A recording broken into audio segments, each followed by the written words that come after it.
Era para ser mais uma quarta-feira de aula na Escola Estadual Raul Brasil, em Suzano, na Grande São Paulo. Mas, por volta das 9h30 da manhã, quase na hora da merenda, 2 ex-alunos promoveram um ataque sangrento que terminou com 10 mortes. Tem misericórdia, meu Deus. Tem misericórdia. Joga pra ela código. Misericórdia. Acabou com tudo, cara. Tudo. Restaurante. Todo mundo tava almoçando. Só três pessoas que a gente acha. Ai, meu Deus, eu não aguento mais não.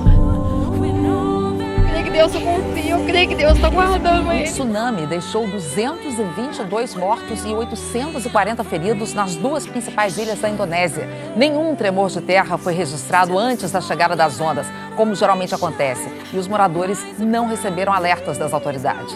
Um incêndio que parece de grandes proporções no Ninho do Urubu, sede de treinamento do Flamengo em Vargem Grande, na zona oeste do Rio de Janeiro. E acaba de chegar uma informação. As fontes oficiais acabam de confirmar 10 mortes nesse incêndio.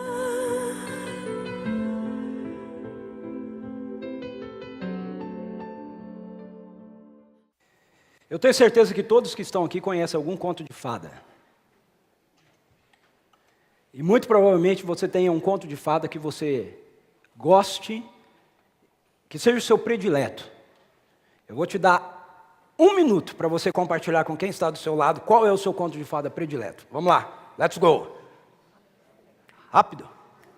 Ele não vai conseguir pegar por transmissão de pensamento, ok? Então diga para a pessoa, qual é o seu conto de fada predileto? Qual é? Chapeuzinho Vermelho? Branca de Neve? Aladim?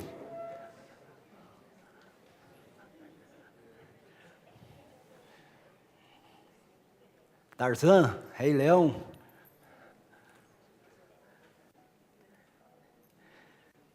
Eu tenho certeza também que, certamente, você já ouviu a frase, ou talvez já tenha até usado a frase, a vida não é nenhum conto de fadas. A vida não é nenhum conto de fadas. Mas sabe, eu queria dizer para você que os contos de fadas, eles expressam uma realidade que nós não podemos permitir que morra no nosso coração. A realidade que eles expressam e que nós não podemos permitir que morra é que quando a história chegar ao fim, quando a história terminar, tudo ficará bem. É um padrão nos contos de fadas, pelo menos nos contos de fadas clássicos, essa expressão, e viveram felizes para sempre. E viveram felizes para sempre. Veja, há alguns dilemas no mundo que levam as pessoas a se questionarem sobre isso, a questionarem essa afirmação do término de contos de fada, incluindo o questionamento sobre a própria pessoa de Deus. Não há como a gente não tomar como exemplo o ocorrido em Suzano. Todos os dias no mundo acontecem tragédias, mas quando alguma coisa acontece muito perto da gente, então isso parece que destrava alguma coisa dentro de nós e nos deixa mais conscientes dessa realidade que ocorre na vida. Eu tenho certeza que todos aqui ficaram absolutamente chocados, angustiados com as notícias desses 2 adolescentes que entraram na hora do intervalo e assassinaram 10 jovens, 10 outras pessoas, se matando em seguida. Nessa mesma semana nós tivemos também a tragédia em Laos, capital da Nigéria, quando uma escola desabou e centenas de crianças, dezenas de crianças foram soterradas. Depois nós tivemos uma situação semelhante de assassinatos ocorrido na Nova Zelândia. Eu tenho certeza que situações como essa levam as pessoas, e muitas vezes nos levam também a questionar se Deus é bom, por que Ele permite que coisas assim aconteçam? Se Deus é bom, por que nós temos que lidar com catástrofes, com sofrimentos, com perdas, com dores ao nosso redor, na nossa vida? Se Deus é bom, e aí a gente pode somar a isso um outro atributo dele, se Ele é poderoso. Então, se Deus é bom e é poderoso, por que Ele não interfere em situações assim? Por que Ele não impede que situações como essas ocorram? Você certamente já sofreu na sua vida. Certamente você já passou algum tipo de sofrimento. Talvez até mesmo nesse momento você esteja passando por algum sofrimento. Eu digo isso porque há níveis diferentes de sofrimentos, não é mesmo? Nem todo sofrimento é um sofrimento catastrófico. Mas alguém já disse que todo sofrimento, sendo o seu sofrimento, é um sofrimento que incomoda. Não é mesmo? Não importa se é o seu sofrimento, não importa qual é a dimensão que ele tem, se grande ou pequeno, se trágico ou não, é o seu sofrimento e ele incomoda. Veio aquele ditado, né? Pimenta nos olhos dos outros é colírio, né? Não está no meu?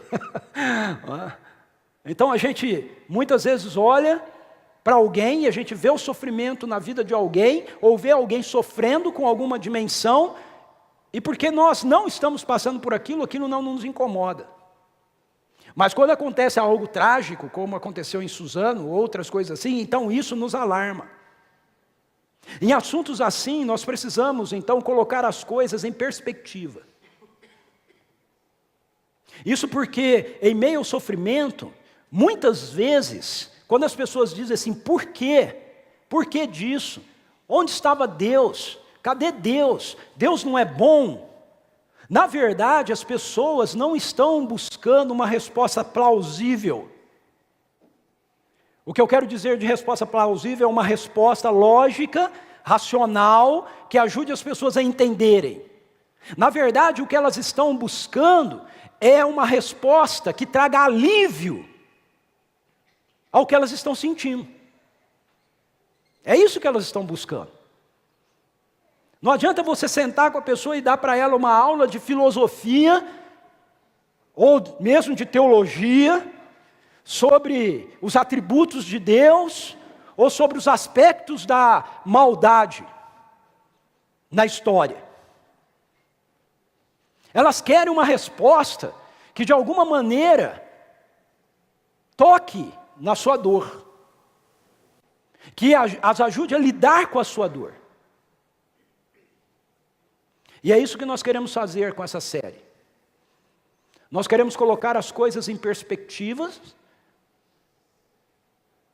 na convicção dessa realidade. Sim, Deus é bom. E Ele é a resposta para o sofrimento, para a injustiça, com sua bondade em qualquer realidade. Então, como é que a palavra de Deus nos apresenta a questão da bondade de Deus frente à realidade do sofrimento? Eu quero convidar você a abrir a sua Bíblia ou ligar a sua Bíblia comigo. Esse é um tema que aparece recorrentemente nas Escrituras. Por incrível que pareça, né? Ou não.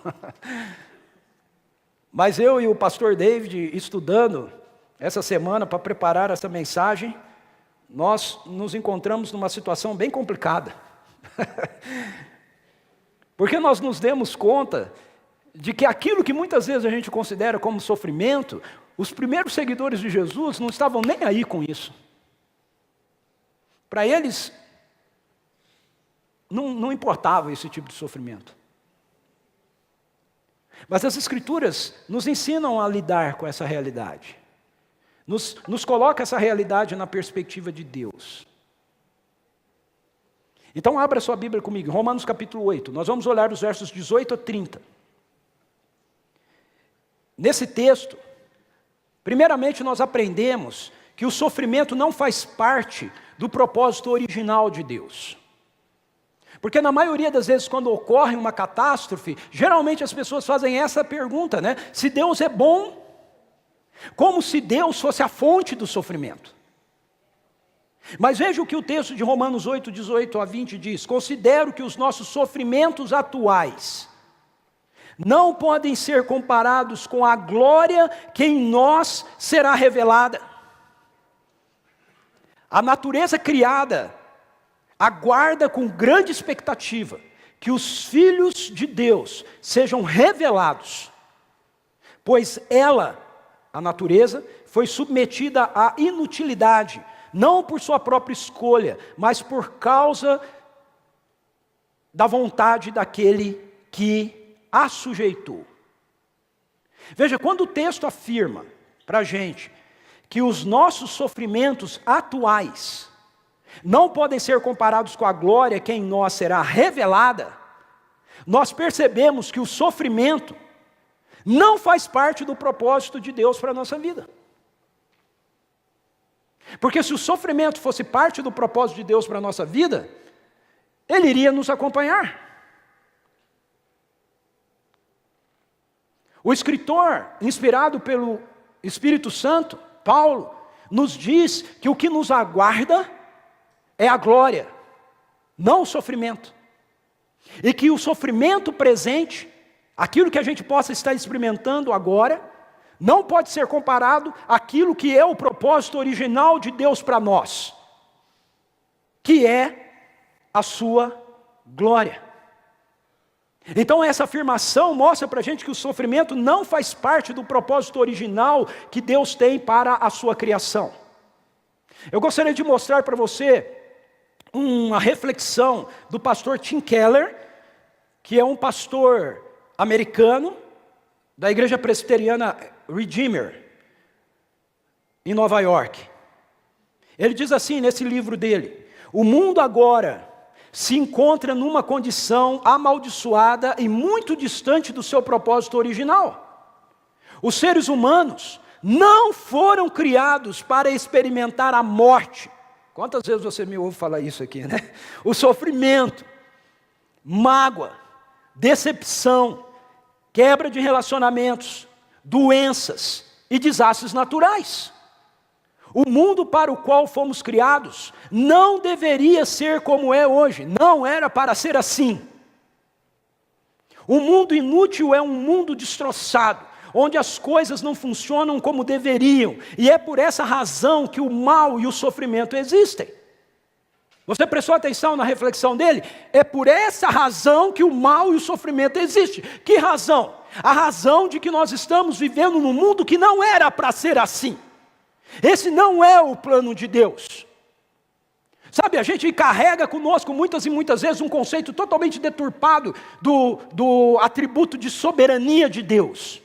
Aonde nós achamos que porque Deus é soberano, então tudo que acontece é porque Deus quer que aconteça, é porque Ele faz acontecer. Esse não é o conceito de soberania bíblico.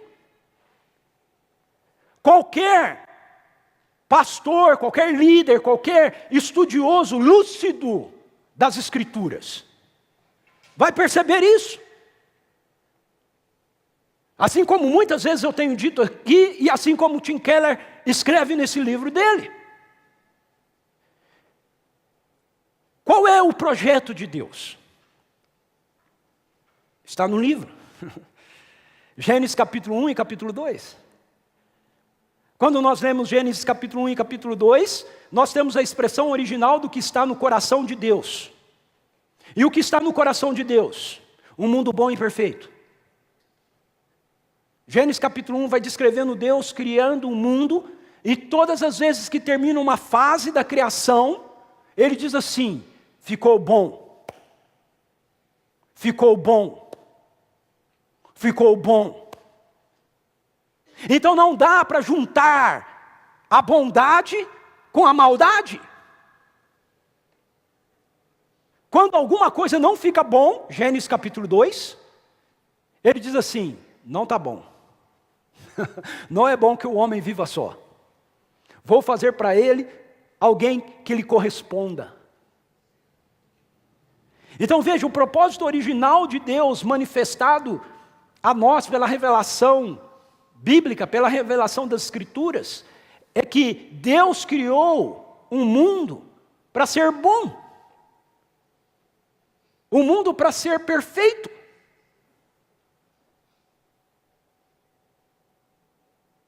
Ele não criou o mundo para experimentar a realidade da maldade, do caos.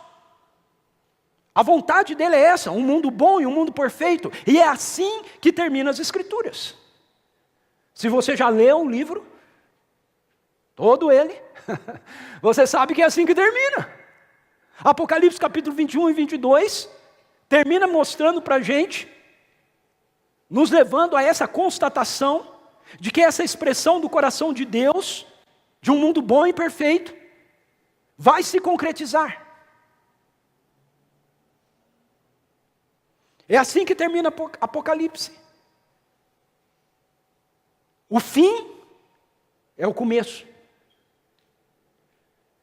A realidade boa e perfeita, criada por Deus, renovada, restaurada. Por isso que o apóstolo Paulo, em Romanos capítulo 8, no texto que nós lemos, fala sobre a glória que será revelada. Que glória é essa que será revelada? É essa realidade. De um mundo bom, perfeito, sem maldade, sem caos, sem morte, sem destruição, sem sofrimento. Por quê? Não é porque Deus está tentando simplesmente dar um jeito, é porque isso é o que Deus planejou. Esse é o propósito de Deus. Deus é bom. E tudo que Ele faz é bom. A bondade faz parte do caráter dEle. Então, quando nós lidamos com realidades da maldade, da catástrofe, como diz o Tim Keller, nós não podemos atribuir isso a Deus. Nós atribuímos isso a uma realidade disfuncional. A fonte não é o Senhor. Em uma conversa, certa vez, com um homem, dono de muitas propriedades, Jesus faz exatamente essa afirmação. O texto diz assim: colocando-se Jesus a caminho, correu um homem ao seu encontro e ajoelhando-se indagou-lhe: bom mestre, o que devo fazer para herdar a vida eterna? Veja como Jesus se dirige a ele. Replicou-lhe Jesus: por que me chamas bom? Ninguém é bom, a não ser um, que é Deus. Eu vou trocar em miúdos para você o que Jesus está dizendo aqui para ele, ok? Jesus está dizendo para ele o seguinte: se você me vê apenas como um rabino, se você não olha para mim e não vê o Pai em mim, então eu não sou bom. Porque só existe um que é bom. É Deus. E quando Jesus afirma isso, Ele está fazendo uma afirmação quanto ao caráter de Deus. Então a bondade faz parte do caráter de Deus. Deus não pode fazer o mal porque Ele é bom. Faz parte do caráter dEle. Não tem como a gente dizer que uma pessoa é boa se aquela pessoa judia de animais. Ou seja, aquela pessoa é muito boa, mas se ele vê um animal, ele judia do animal. O próprio texto de Provérbios diz que nós conhecemos um homem, Eclesiastes diz que nós conhecemos um homem, o caráter de um homem, ao olhar como ele lida com os animais. Por quê? Porque quando Deus criou o mundo, Ele nos colocou para administrarmos isso e para cuidar dos animais. Não para maltratá-los. Então, a bondade faz parte do caráter de Deus. Essa é a primeira questão que nós precisamos entender quando a gente lida com o sofrimento. Se aquilo que você está sofrendo, você está atribuindo a Deus, então eu não tenho mais como te ajudar em nada.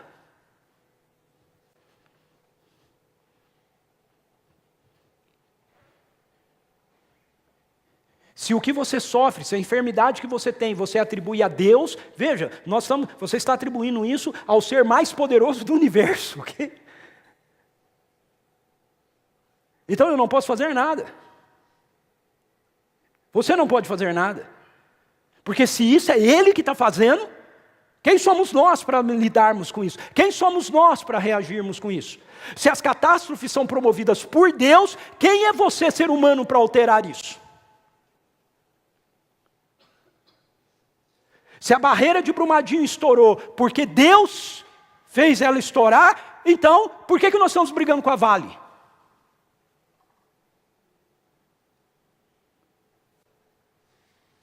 Se uma pessoa contrai câncer e ela tem câncer e ela está com câncer porque Deus fez ela ter câncer, por que ela está correndo para fazer tratamento? Não devia deixar, devia morrer de câncer. Mas sabe por que nós lutamos contra todas essas coisas? Mesmo aqueles que não acreditam em Deus, porque lá no fundo, eles sabem que Deus é bom. Lá no fundo, eles sabem que a realidade da maldade, do caos, seja ele manifestado como for, não provém de Deus. Por isso nós podemos lutar contra isso. Não só lutar, nós devemos. Não só podemos, nós devemos. E isso nos leva ao segundo ensino que eu quero destacar para a gente aqui essa manhã. É que o sofrimento, ele deve ser visto como um inimigo de Deus. Se o sofrimento não faz parte do propósito original de Deus, para a vida, para a criação, então o sofrimento precisa ser visto como um inimigo de Deus. Como um inimigo mortal. O apóstolo Paulo, nos versos 21 a 23, coloca isso assim: na esperança de que a própria natureza criada será libertada da escravidão, da decadência que se encontra, recebendo a gloriosa liberdade dos filhos de Deus. Sabemos que toda a natureza criada geme até agora, como em dores de parto. E não só isso, mas nós mesmos que temos os primeiros frutos do Espírito, gememos interiormente, esperando ansiosamente nossa adoção como filhos, a redenção do nosso corpo. Veja, se a fonte do sofrimento não é Deus, se o plano original dele não inclui o sofrimento na sua criação boa e original, da onde veio isso? O que introduz o sofrimento no mundo bom e perfeito criado por Deus é justamente a postura de rebelião que nós seres humanos assumimos frente ao governo amoroso de Deus. Ou seja, o mundo bom e perfeito de Deus foi submetido à inutilidade por causa daquele que a sujeitou, diz o apóstolo Paulo. A pergunta é: quem sujeitou? Quem sujeitou a natureza a isso? Quem sujeitou a criação à sua inutilidade? Deus? Não, nós. Nós, seres humanos. Quando demos ouvidos ao adversário, ao enganador, à serpente, quando deixamos o nosso coração se encher pela ganância do pecado, pela mentira do pecado, de que na nossa independência nós poderíamos construir uma vida e um mundo melhor do que aquele que Deus nos deu para governarmos, para desenvolvermos. E quando nós fizemos isso, a morte adentrou a criação boa e perfeita de Deus. O caos se estabeleceu. O que a Bíblia chama de pecado é a porta de entrada de todo o mal e, consequentemente, o sofrimento da criação de Deus. Seja esse sofrimento promovido pelo caos da natureza, um tsunami, pelas más escolhas feitas por cada um de nós, Porque muitos dos nossos sofrimentos são fruto das nossas escolhas erradas, ao invés de nós sujeitarmos a nossa vida ao governo amoroso de Deus, ou por aquilo que vem a ocorrer promovido por alguém contra outrem, como a ganância em Brumadinho, como a loucura de adolescentes em Suzano. A palavra de Deus diz que a nossa esperança é naquilo que Deus está realizando através da sua redenção. Se o sofrimento não fosse um inimigo de Deus, Deus não estaria produzindo a redenção da criação. Era só deixar as coisas do jeito que estão. Mas o sofrimento é um inimigo de Deus, a ponto de Deus então se fazer um ser humano, entrar na nossa história como um ser humano. Nós cantamos aqui uma das canções que fala isso, sofrendo como uma pessoa, como um ser humano como nós, enfrentando a realidade do sofrimento na sua própria vida, do caos na sua própria vida, para que ele pudesse derrotar esse inimigo.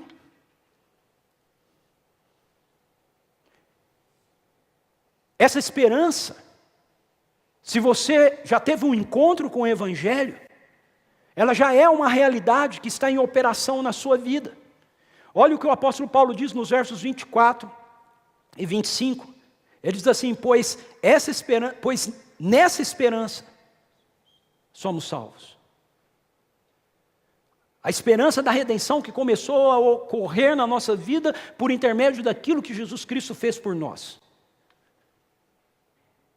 Aquilo que começou a acontecer em mim e em você, naqueles que se rendem ao Evangelho, é uma realidade que vai crescendo, crescendo e vai culminar numa nova dimensão. Que o apóstolo Paulo chamou no texto anterior, que nós lemos de glória, a manifestação da glória. Agora, isso é mantido em nós por uma postura de fé. Ele diz assim: mas a esperança que se vê não é esperança. Quem espera por aquilo que está vendo? Mas se esperamos o que ainda não vemos, aguardamos pacientemente. As expressões que o apóstolo Paulo usa nos versos 21 a 23, para falar de liberdade, a liberdade que a natureza vai experimentar, a liberdade que a natureza espera, é uma expressão que no texto original traz a ideia de remissão. Então, quando ele fala que a natureza vai ser liberta, ele está falando que a natureza vai ser redimida. Redimida. Ou seja, a natureza, a criação, é escrava de algo. Se tornou escrava de algo porque nós entregamos ela a essa realidade. Mas ela será libertada disso. E aí o apóstolo Paulo usa a gente, aqueles que já experimentaram o Evangelho, como modelo do que ele está falando. Ele diz: a natureza vai ser redimida como nós já fomos. E como é que nós somos redimidos? Nós somos redimidos por um ato de remissão. A morte de Jesus na cruz é um pagamento, é uma quitação total de uma dívida. É como se a sua vida, antes de encontrar Jesus, fosse como o carro que você tem alienado ao banco. Não te pertence, pertence ao banco. Você acha que é seu, mas não é.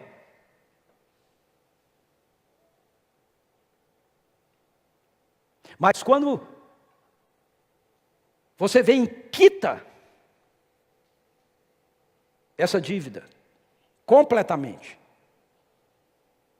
então você se vê livre do banco. Na cruz, Jesus quitou completamente a dívida.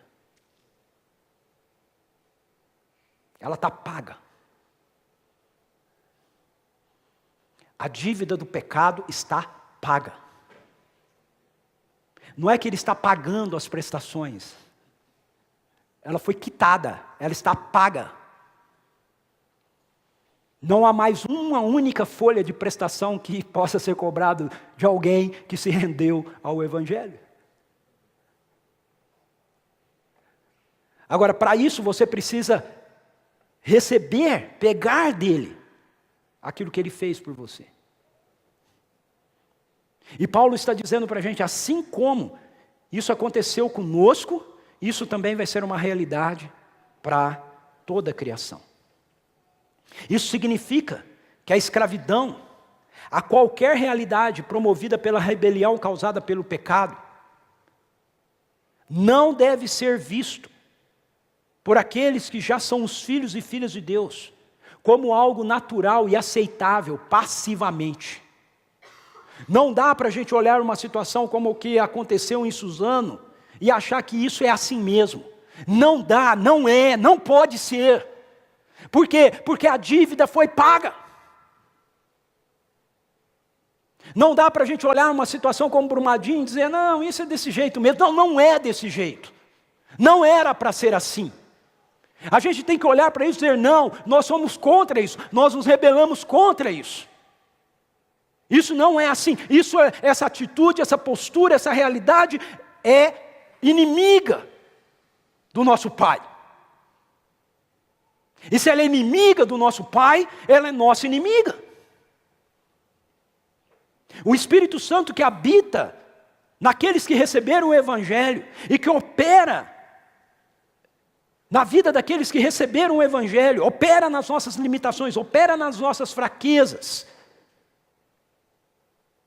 Ele vai agindo, liberando o poder de Deus sobre tudo que é incongruente e oposto ao seu reino. Na continuação do texto, o apóstolo Paulo vai explicar isso para a gente, dizendo assim, da mesma forma o Espírito nos ajuda em nossa fraqueza. Nos momentos que a gente se depara com situações assim, a gente se sente limitado, angustiado, insuficientes. Naqueles momentos que parece que tudo que acontece diz o contrário daquilo que as Escrituras estão nos dizendo.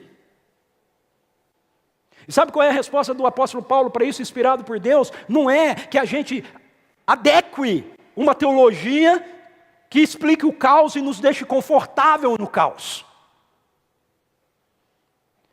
Não é o desenvolvimento de uma teologia que diga assim, não, é assim mesmo, no final do mundo, no final dos tempos, o amor ia se esfriar do coração de muitos.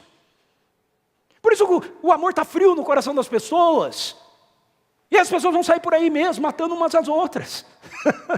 Não. A resposta do apóstolo Paulo para essa situação é, da mesma forma, o Espírito nos ajuda em nossa fraqueza, pois não sabemos como orar, mas o próprio Espírito intercede por nós com gemidos inexprimíveis. E aquele que sonda os corações conhece a intenção do Espírito, porque o Espírito intercede pelos santos de acordo com a vontade de Deus. Ou seja, o Espírito Santo que está em mim, ele vai se mover. Se ele está em você, diante dessa situação, ele vai se mover. Ele vai te mover em inquietação, ele vai trazer um peso sobre você. E você vai dizer, isso não era para ser desse jeito. E você muitas vezes não vai saber o que dizer, como orar, mas haverá um gemido dentro de você, que é o Espírito Santo. E isso é entendido pelo Pai. Nós precisamos nos levantar diante dessas realidades, meus queridos e queridas, como inimigas de Deus, e promovermos a libertação que já nos foi garantida em Jesus Cristo. Essa é a esperança. Eu sei o que eu estou esperando. Eu sei aquilo que me está aguardado. Eu ainda não vejo. Esperança que se vê, o apóstolo Paulo diz, não é esperança. Mas eu sei o que é. E porque eu sei o que é, eu quero viver aqui, baseado naquilo que eu estou esperando lá. É uma outra maneira das Escrituras dizerem, se há no céu, precisa manifestar-se na terra. Mas uma vez mais, eu quero me valer do Tim Keller aqui. Tim Keller na mensagem de hoje vai ajudar a gente bastante. O Tim Keller, citando David Bentley Hart, diz assim, olha que texto maravilhoso. Uma criança morrendo lenta e dolorosamente de difteria. Uma jovem mãe consumida pelo câncer. Dezenas de milhares de asiáticos engolidos num segundo pelo mar. Milhões de pessoas assassinadas em campos de concentração nazistas e russos. E as que morrem de inanição. É o que a gente vê. Temos fé num Deus que veio resgatar a sua criação do absurdo, do pecado e do vazio da morte. E assim temos licença para odiar essas coisas com ódio absoluto. Eu quero dizer para você que às vezes a melhor maneira de nós expressarmos o nosso amor por Deus é nós odiando as coisas que Deus odeia. É odiando o mal, o pecado, o caos. O Hart continua dizendo, quando buscamos consolo, não imagino felicidade maior do que saber que, quando testemunho a morte de uma criança, não vejo a face de Deus, mas a de seu inimigo. Esta fé nos libertou do otimismo e no lugar nos ensinou a esperança. Em outras palavras, não está sendo dito aqui para a gente ter um pensamento positivo, dizendo, não, as coisas não são desse jeito, não, a pessoa não está doente, não, vai melhorar, não. Está nos sendo dito para olharmos para essas realidades e dizer, Deus não tem nada a ver com isso, eu espero por aquilo que Ele prometeu. Eu tenho ansiedade por ver aquilo que está prometido se manifestando agora na história, enquanto a natureza geme. Esta é a postura que nós encontramos em Jesus, diante da morte de Lázaro. Eu não sei se você já prestou atenção nisso, mas em João capítulo 11, verso 38, eu acredito que a tradução da Bíblia King James captura de modo mais claro a ideia do original grego ali. Demonstra para a gente que Jesus, ele estava com uma raiva profunda da morte. O texto diz assim, então, na tradução da King James, então, novamente Jesus se indigna em seu espírito. E comovido dirige-se ao sepulcro. Essa palavra indigna no original é que Jesus estava com um ódio tremendo. Seus olhos faiscavam de fogo diante da morte de Lázaro. A morte é nossa inimiga. Algumas pessoas dizem assim para mim, não, Ricardo. Você tem que parar de ficar pregando essas coisas, você está beirando a heresia. Por quê? Você acha que a morte é a vontade de Deus para você? Se ela é, por que Ele vai te ressuscitar no último dia? Se ela é, por que Jesus morreu e ressuscitou? Se ela é, por que Elias foi arrebatado? Por que Enoque foi arrebatado? Não. A morte é nossa inimiga. Hebreus capítulo 2, verso 14 diz que Jesus a derrotou. 1 Coríntios capítulo 15 diz que ela é o último inimigo a ser destruída.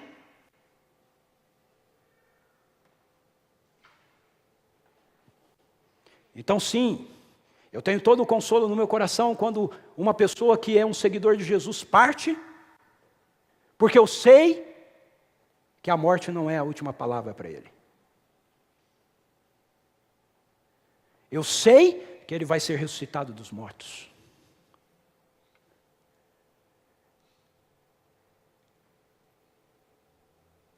Nós somos então convocados aqui pelo apóstolo Paulo a olhar para qualquer realidade de sofrimento como inimigo.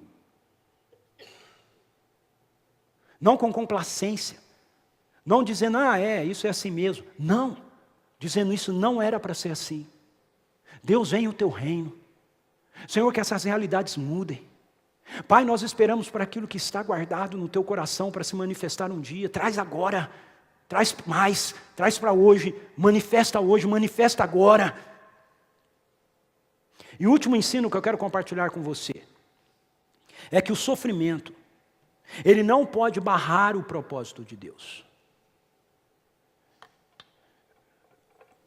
Verso 28 e 29. Sabemos que Deus age em todas as coisas para o bem daqueles que o amam, dos que foram chamados de acordo com o seu propósito. Pois aqueles que de antemão conheceu, também predestinou, para serem conformes à imagem do seu Filho, a fim de que ele seja o primogênito entre muitos irmãos, e aos que predestinou também chamou, e aos que chamou também justificou, aos que justificou também glorificou.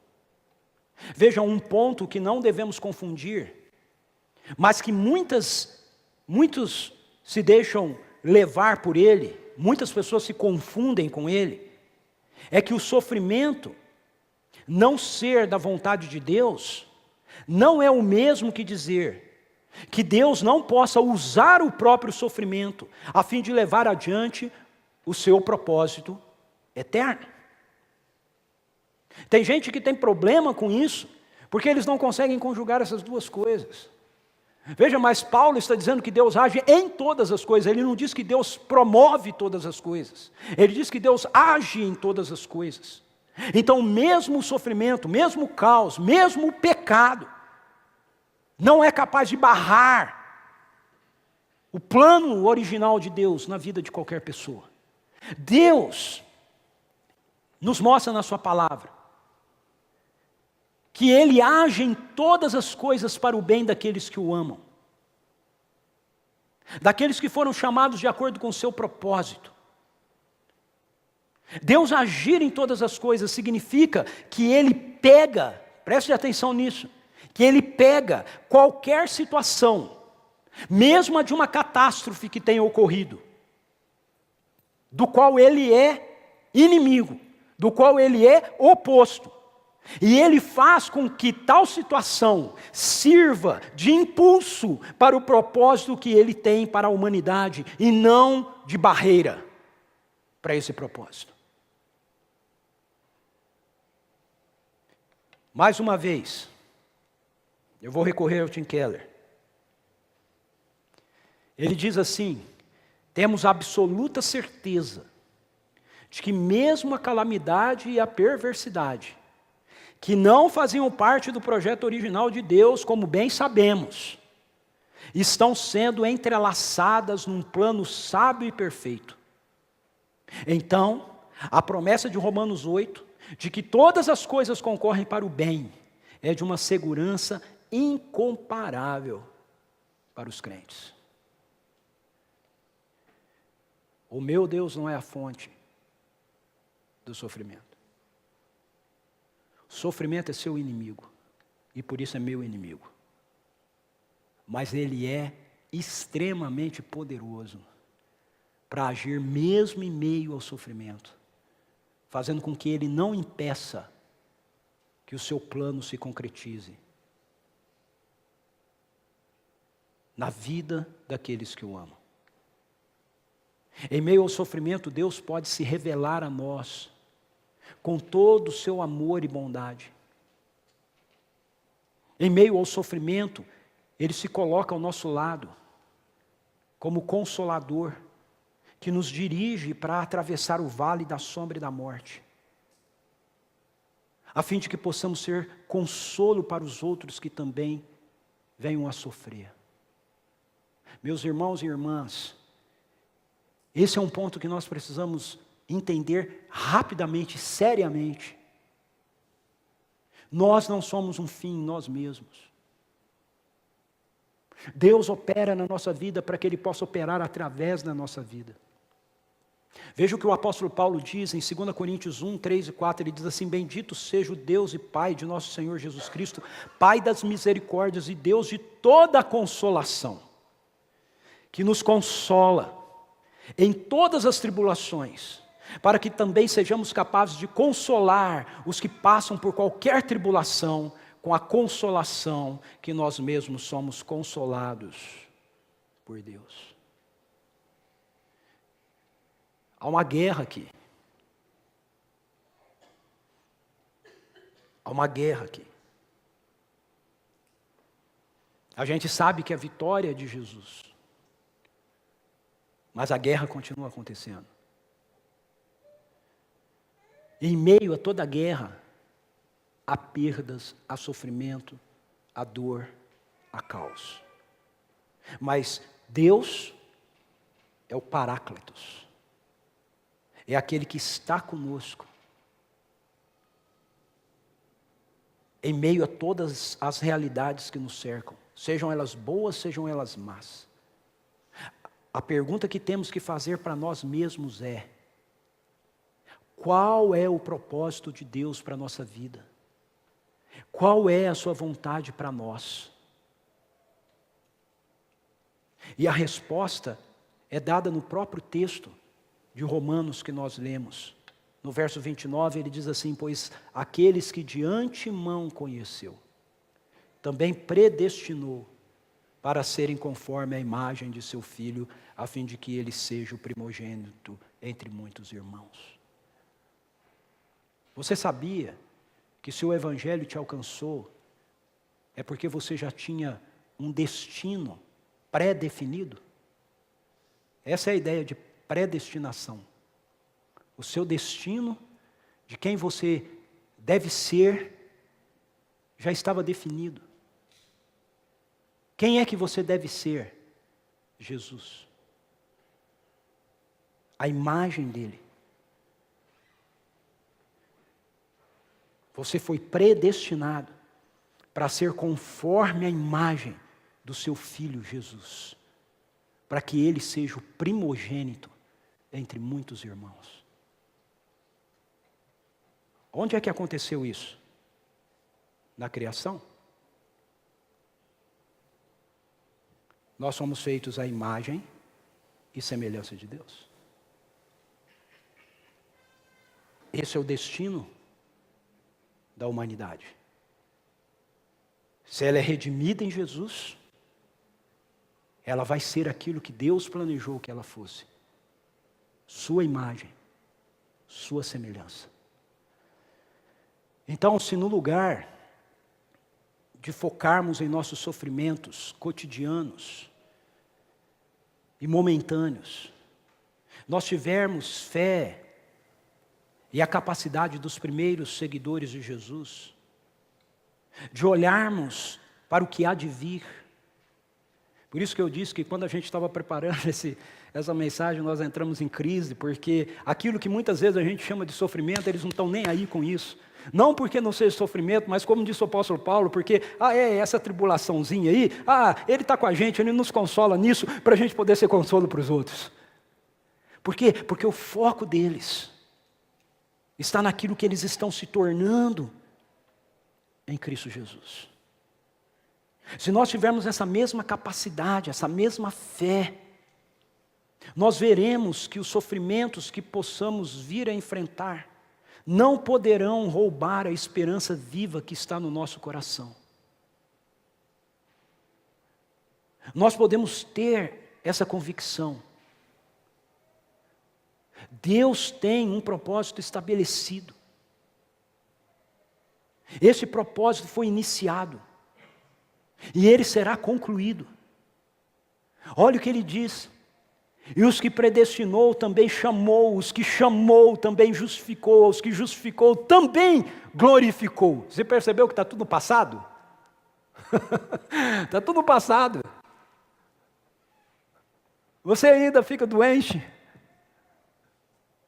Você ainda lida com as realidades desse mundo que marcam o caos e tudo mais. Você ainda lida com problemas. Mas essa não é a realidade. Você percebeu? O apóstolo Paulo fala que a natureza está ansiando pela manifestação da glória dos filhos de Deus. E nós ficamos esperando que isso seja lá no futuro.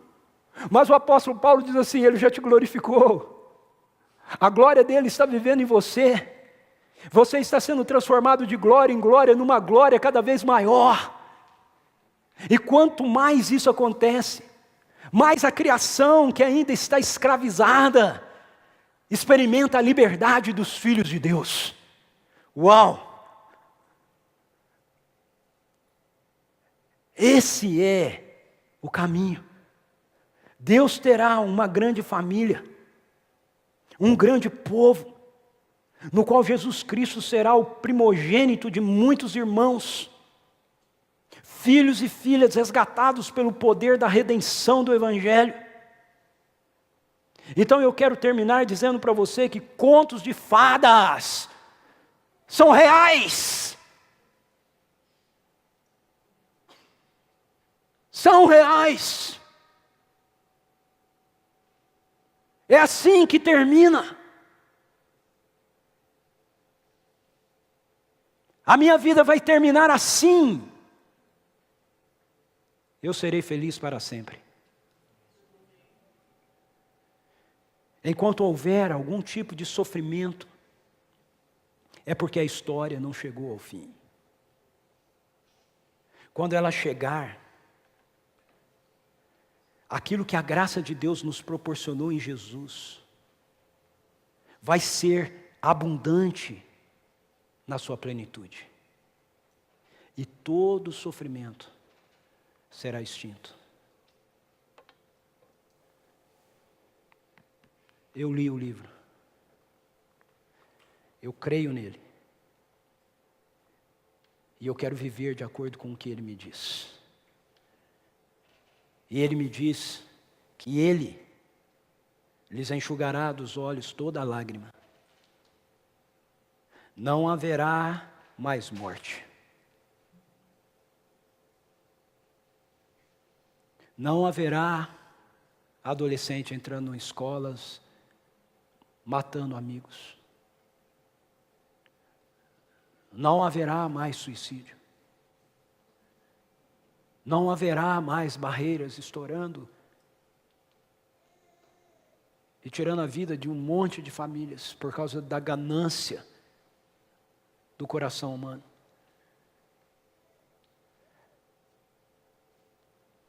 Não haverá mais pranto. Não haverá mais lamento. Não haverá mais dor.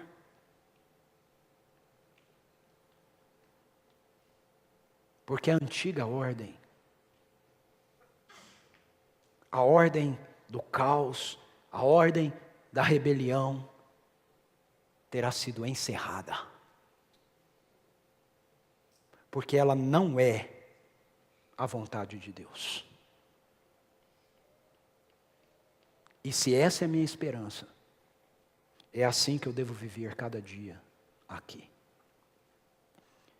Por sabermos isso, então, nós como filhos e filhas de Deus, precisamos entender que o mundo anseia que você deixe que a glória de Deus que está dentro de você se revele através de você. O mundo anseia em ver a bondade de Deus através de nós, o poder de Deus através de nós, o amor de Deus através de nós, a presença de Deus através da sua vida e da minha vida, é a resposta para o sofrimento do mundo e das pessoas que estão ao nosso redor.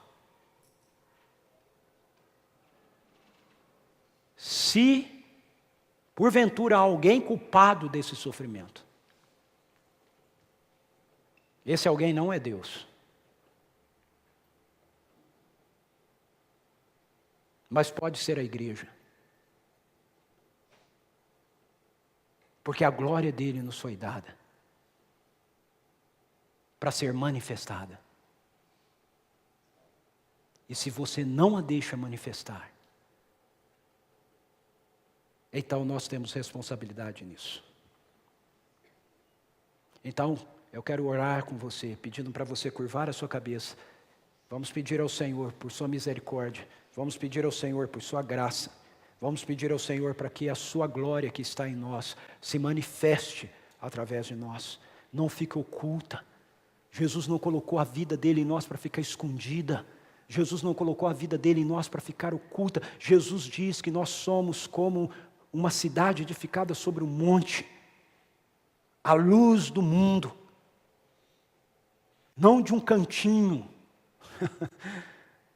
mas num luzeiro posto no alto de uma cidade, para que todos vejam. Espírito Santo, vem, Senhor, nós precisamos disso. Senhor, nós não queremos apenas ler, ouvir sermões, estudar a Tua palavra, escutar as coisas aqui. Nós queremos viver de acordo com essas realidades, Senhor. Nós queremos que os nossos filhos vivam de acordo com essa realidade, Senhor. Tua glória está em nós, que ela se manifeste de glória em glória, que ela se avolume, que ela se mostre. Toda a Tua bondade nos foi dada, que o mundo conheça a Tua bondade através de nós. Nós devemos isso a um mundo sofrido, quebrado, machucado.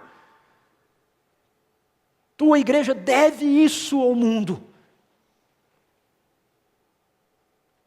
Senhor, não queremos mais nos esconder através das nossas desculpas, através dos nossos argumentos.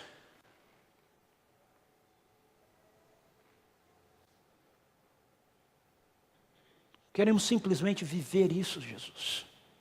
Jesus, o Senhor vive em nós, nós Te seguimos.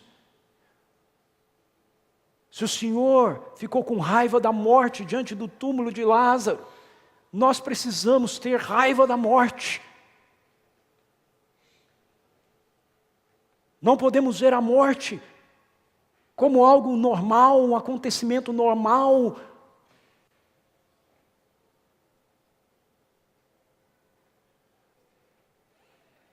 Nossa morte, a morte dos Teus filhos, não nos aterroriza, porque temos toda a esperança da ressurreição.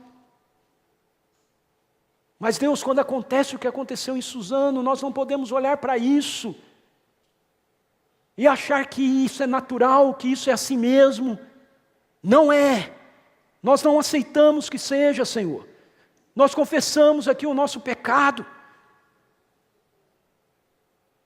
Nós queremos ser a resposta da Tua bondade para o mundo que está sofrendo. Queremos que o sofrimento pessoal que possamos ter seja experiência com o Teu consolo, para que nós possamos ser consolo para aqueles que sofrem e não Te conhecem, Senhor. Essa é a nossa oração em nome de Jesus. Amém, Senhor.